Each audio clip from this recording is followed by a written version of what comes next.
शिरूर तालुक्यातील अन्नापूर येथे ग्रामपंचायतच्या पंचवार्षिक सार्वत्रिक निवडणुका नुकत्याच पार पडल्या।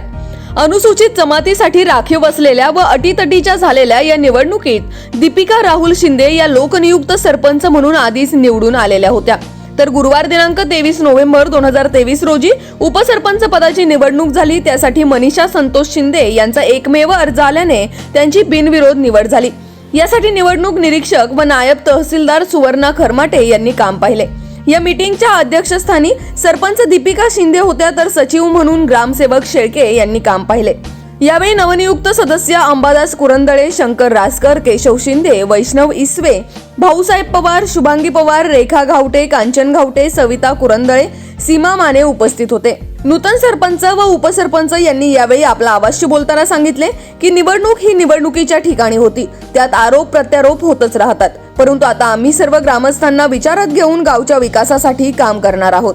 या निवडणुकीत आम्हाला अमूल्य असे मार्गदर्शन माजी सरपंच रविदादा शिंदे तसेच अनेक आजी माजी सरपंच पदाधिकाऱ्यांचे लाभले। अशा सर्वांचे आम्ही ऋणी आहोत, असेही त्यांनी यावेळी मत व्यक्त केले। याच बातमीचा प्रत्यक्ष आढावा घेतलाय आमचे विभागीय संपादक रवींद्र खुडे यांनी। पाहुयात। तुम्ही सरपंच झाला, तुमचं खूप खूप अभिनंदन। आता काय विकासाचं आणि सगळ्या ग्रामस्थांचं कसं साथ आहे, तुम्हाला काय करायची अपेक्षा? सर्वप्रथम सर्वांचे धन्यवाद। आज निवडणूक पूर्णपणे पार पडलेली आहे। आमच्या मनीषाताई शिंदे यांची उपसरपंचपदी बिनविरोध निवड झालेली आहे। त्यांना माझ्यातर्फे आणि सर्वांतर्फे खूप खूप शुभेच्छा। माझी सरपंच पदासाठी निवड झालेली होती आणि माझ्यासाठी राबणाऱ्या प्रत्येक कार्यकर्त्याला माझ्याकडनं खूप खूप आभार की त्यांनी प्रत्येकाने कष्ट घेतले प्रचारामध्ये, प्रत्येक गोष्टीमध्ये। तर सर्वांचे खूप खूप आभार। आणि गावाने जो विश्वास दाखवलेला आहे मला आणि एवढी मोठी जबाबदारी माझ्यावरती टाकलेली आहे, तर मी निश्चितच ती जबाबदारी पूर्णपणे पेलण्यात सक्षम आहे असा माझा विश्वास आहे। आणि सर्वांनी मला सहकार्य करावे आणि आपल्या गावाचा विकास पूर्णपणे घडवून आणण्यासाठी यथाशक्तीने पूर्ण ताकदीने प्रयत्न करायचा। माझ्या गावची सफाई म्हणा, शाळेसाठी काम, वृक्षारोपण, पाण्याची व्यवस्था, रस्त्यांची कामं, आबालवृद्ध म्हणजे समाजातला प्रत्येक घटक, त्याच्यासाठी आम्ही झटून काम करू। आणि एवढी मोठी जबाबदारी टाकली आहे पूर्ण गावकऱ्यांकडनं, म्हणजे गावकऱ्यांचे मी पूर्ण आभार मानते की त्यांनी मला एवढी मोठी संधी दिली आहे। माझं पदवीधर शिक्षण झालेलं आहे, तर प्रत्येक तरुण वर्गाला माझं सांगणं आहे की तुम्ही जागेवर थांबू नका। जी संधी भेटल त्या संधीकडे तुम्ही वाटचाल करा, की विचार करत नका बसू की हे मला जमल का की नाही जमल। राजकारण ही गोष्टसुद्धा सर्वात महत्त्वाची आहे तुमची गाव पातळीवरती, की तुम्ही तिथूनच विकासाच्या कामाला सुरुवात करू शकता। आणि जेव्हा एखादा तरुण व्यक्तिमत्व नेतृत्व पुढे आले तरच बाकीचे येऊ शकतं। त्याच्यामुळे मी सर्वांना माझी इच्छा आहे की सर्वांनी प्रथम गाव पातळीपासून प्रयत्न करायचे समाज सुधारण्याचा, तर पुढे जाऊन काहीतरी महत्त्वाचं घडेल। त्याच्यामुळे सर्वांनी आपल्या गावच्या विकासामध्ये सहभाग घ्यावा अशी माझी इच्छा आहे। आणि पुन्हा एकदा सर्वांचे खूप खूप धन्यवाद। प्रमाणे ज्यांनी गावकऱ्यांनी मला पूर्ण मदत केली, प्रत्येक मतदार माझ्यासाठी मतदान करण्यासाठी आला, त्या सर्वांचे मी खूप खूप आभार मानते। त्याचप्रमाणे आपले आजी माजी सरपंच, उपसरपंच, मान्यवर, गावचे सर्व ज्येष्ठ महत्त्वाची व्यक्ती ज्यांनी मला कायम पाठिंबा दिला, त्या सर्वांचे मी मनापासून आभार मानते। ग्रामपंचायत निवडणूक 2023मध्ये ग्रामपंचायत अन्नापूर नाही वार्ड क्रमांक 2मधून आपल्याजवळ निवडून दिले होते आणि सर्व ग्रामस्थांचा या ठिकाणी अगदी विश्वासार्थ होईल अशा पद्धतीने या ठिकाणी आम्ही काम करणार आहोत। आणि या ठिकाणी लाईट प्रश्न असेल, पाणी प्रश्न असेल, शाळेचा असेल, मंदिराचा असेल, रस्त्याचा असेल, वैद्यकीय असेल, सगळं त्या पद्धतीने आम्ही विकास कामं करणार आहोत। एकोपाने सर्व एकोप्याने त्या ठिकाणी सर्व आम्ही कमिटी, सरपंच असेल, उपसरपंच असेल, सर्व कमिटी असेल, सर्व कमिटीमुळे आम्ही त्या ठिकाणी जी शासनाचे जे कामं येतील ते अगदी 100% पार पडण्याच्या या ठिकाणी प्रयत्न करणार। केशवराव, तुम्ही आता या ठिकाणी राष्ट्रवादीचे एक पदाधिकारी तालुक्याचे, आणि आता तुमचं जे सदस्यपदी निवड झाली, तर जे काही तुमचे आधीचे काही वाद असतील, तंटे असतील, तर हेच घेऊन पुढे चालणार तुम्ही का पक्ष सोडून तुम्ही काम करणार? आता नाही, राजकारण हा वैचारिक मतभेद असले पाहिजे। यामध्ये फक्त राजकारण हा ठराविक दिवसाचा कालावधी आहे, यामध्ये फक्त आपण वैचारिक मतभेद आहे आमचे जरी जे प्रतिस्पर्धी होते त्यांना बरोबर घेऊन आम्ही नक्कीच आमच्या गावचा आणि वार्डाचा विकास 100% करण्याचा प्रयत्न करणार आहे. याच्यात कुठेही काय अपेक्षित आता तुमच्याकडून, तुम्ही काय करणार काम?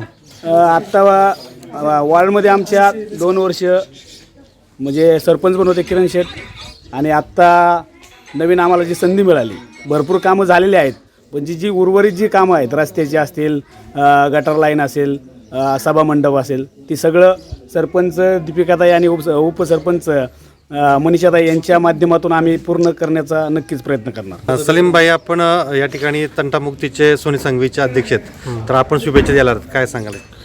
शुभेच्छा. शिंदे कुटुंबीय दोन्ही पण सरपंच झालेत, एक उपसरपंच झालेत, त्यांना शुभेच्छा देण्यासाठी आलो आहे.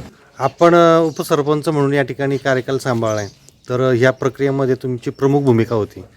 काय सांगाल आपण आज ग्रामपंचायतच्या ह्या निवडीबद्दल? जनतेने जो अन्नापूरच्या जनतेने जो सर्व सदस्यांवरती, सरपंच उपसरपंचांवरती, माझ्यावरती जो विश्वास दाखवला आहे, त्या विश्वासाला मी कुठेही तडा जाऊन देणार नाही, अशी मी सर्वांच्या वतीने ग्वाही देतो. अन्नापूरच्या पंचवार्षिक निवडणुका आत्ताच झाल्या आणि दोन्ही शिंदे या ठिकाणी सरपंच झालेत, उपसरपंच झालेले आहेत, तर तुम्ही सामाजिक कार्यकर्ते म्हणून काय या ठिकाणी काय अनुभव आहे तुम्हाला गावचा आणि काय आता कामाच्या अपेक्षा? या ठिकाणी सरपंच आणि उपसरपंच खरं तर आज अन्नापूरमध्ये पहिल्यांदाच इतिहासामध्ये पहिल्याच वेळेस सरपंच आणि उपसरपंच ह्या महिला म्हणून या ठिकाणी पहिल्यांदाच त्यांना संधी भेटलेली आहे. आणि निश्चित त्या ठिकाणी एक कार्यक्षम म्हणजे एक तरुण आणि सुशिक्षित, हुशार, अभ्यासू अशा दोनही त्या ठिकाणी महिलांना संधी भेटलेली आहे. त्याच्यामुळे एक चांगल्या प्रकारचा आनंद या ठिकाणी आहे. आणि निश्चित खेळीमेळीच्या वातावरणामध्ये हे संपूर्ण इलेक्शन प्रक्रिया, निवडणूक प्रक्रिया पार पडली. कोणाचा वाद तंटा त्या ठिकाणी झालेला नाही आणि सर्व सदस्यांनी मिळून त्या ठिकाणी 5 जेंट्स सदस्य आहेत आणि जवळजवळ 6 महिला त्या ठिकाणी सदस्य आहेत. त्यापैकी दीपिकाताई शिंदे ह्या सर्वोच्च पदावरती सरपंच म्हणून त्या ठिकाणी त्यांची 5 तारखेलाच निवड झाली आणि 23 तारीख म्हणजे आज या ठिकाणी त्यांना उपसरपंच पदावरती सर्व सदस्य एकत्र त्या ठिकाणी काल त्यांची मिटिंग झाली आणि त्याच्यातून सर्वानुमते त्या ठिकाणी मनीषाताईंना उपसरपंच पदाची संधी देण्याचं त्या ठिकाणी ठरलं. आणि आज त्यांच्या विरोधात एकही अर्ज न आल्यामुळं त्या ठिकाणी त्यांना बिनविरोध उपसरपंच होण्याची संधी त्या ठिकाणी प्राप्त झाली. आणि येणाऱ्या काळात सरपंच आणि उपसरपंच यांनी सर्व सदस्यांना विचारात घेऊन हे गावच्या विकासाला कशी संधी प्राप्त करून देता येईल या ठिकाणी त्यांनी त्या सगळ्या गोष्टीचा अभ्यास करून गाव एक चांगल्या प्रकारच्या ध्येयाकडे नेण्याचं काम त्यांनी करावं, अशा प्रकारच्या मी आपल्या सर्वांच्या वतीनं त्यांना खूप खूप शुभेच्छा व्यक्त करतो. अन्नापूर ग्रामपंचायतमध्ये याच्या अगोदर 2 वेळा आमच्या शिंदे कुटुंबियांनी प्रतिनिधित्व केलं होतं, त्यावेळेसही भरपूर विकास करण्याचा प्रयत्न झाला. इथून पुढे आम्ही सगळे मिळून थोरा मोठ्यांच्या बरोबर घेऊन, तरुण पिढीबरोबर घेऊन गावाची जी विकास कामं राहिलेली असतील ती नक्कीच प्रयत्न करून यशस्वी करू. आज या ठिकाणी अन्नापूर ग्रामपंचायतीची निवडणूक 5 तारखेला संपन्न झाली. त्या निवडणुकीमध्ये लोकनियुक्त सरपंच म्हणून दीपिकाताई शिंदे यांची एकमताने निवड झाली आणि आज उपसरपंचाची बिनविरोध निवड झाली. त्यामध्ये मनीषाताई शिंदे यांची बिनविरोध निवड झाली. या गावामध्ये त्यांना आज बहुमान सरपंच पदाचा मिळाला. त्यांनी आपल्या गावाची सेवा स्वीकारली. आजपासून 5 वर्ष त्यांनी आपल्या गावाची सेवा करायची आहे आणि गावचा विकास घडवून आणायचा आहे. त्यासाठी त्यांनी कटिबद्ध राहायचं आहे आणि त्यांचे बाकी सर्व सहकारी असतील, सदस्य असतील, त्या सर्वांनी त्यांना साथ द्यायची अशी त्यांना हात जोडून विनंती करतो आणि त्यांच्या या पुढील कार्यासाठी खूप खूप भरभरून शुभेच्छा देतो. धन्यवाद.